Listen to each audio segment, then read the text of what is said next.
यहाँ रहने वाले जितने गरीब लोग हैं उनके बच्चों के पास पढ़ने का कोई सुविधा ही नहीं है। गरीब का बच्चा जा रहा है पढ़ने, वहाँ पढ़ता नहीं है, खिचड़ी खाया और घरे चला आया। कॉलेज में खिचड़ी नहीं बट रहा है लेकिन वहाँ से डिग्री बट रही है। बिहार के शिक्षा व्यवस्था का हाल ये है, स्कूल से खिचड़ी और कॉलेज से डिग्री बट रहा है, पढ़ाई दोनों में कहीं नहीं हो रहा है। तो अगर पढ़ाई चाहिए क्योंकि यही रास्ता है गरीबी से निकलने के लिए, तो बिहार में सबसे ज्यादा पैसा शिक्षा पर खर्च होना चाहिए। इसलिए जनसुराज कह रहा है कि जब हमारी व्यवस्था बनेगी तो 1 घंटा के अंदर शराबबंदी को उठाकर फेंक देंगे। अगर बिहार में विश्व स्तरीय सबसे अच्छा शिक्षा व्यवस्था बनाना है तो 5 लाख करोड़ रुपया चाहिए। 5 लाख करोड़ रुपया चाहिए अगले 10 वर्ष में, तो देश का सबसे अच्छा शिक्षा व्यवस्था बिहार में बना दिया जाएगा।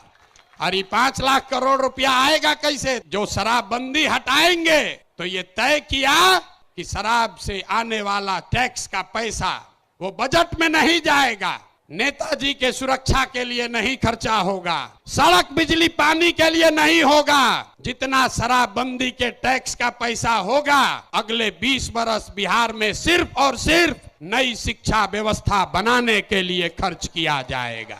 अब समझ में आया काहे हटाना चाहते हैं? हर बरिस 20,000 करोड़ रुपया शराबबंदी के चलते नुकसान हो रहा है, तो 20 बरस के पैसे को, शराब के टैक्स को अगर आप नई शिक्षा के व्यवस्था के लिए खर्चा करें तो 4 लाख 5 लाख करोड़ रुपया बिहार के बच्चों के मुस्तकबिल को बदलने के लिए उपलब्ध हो जाएगा। हम ये नहीं कह रहे हैं कि शिक्षा व्यवस्था बनाएंगे, उसका रास्ता भी आपको बता रहे।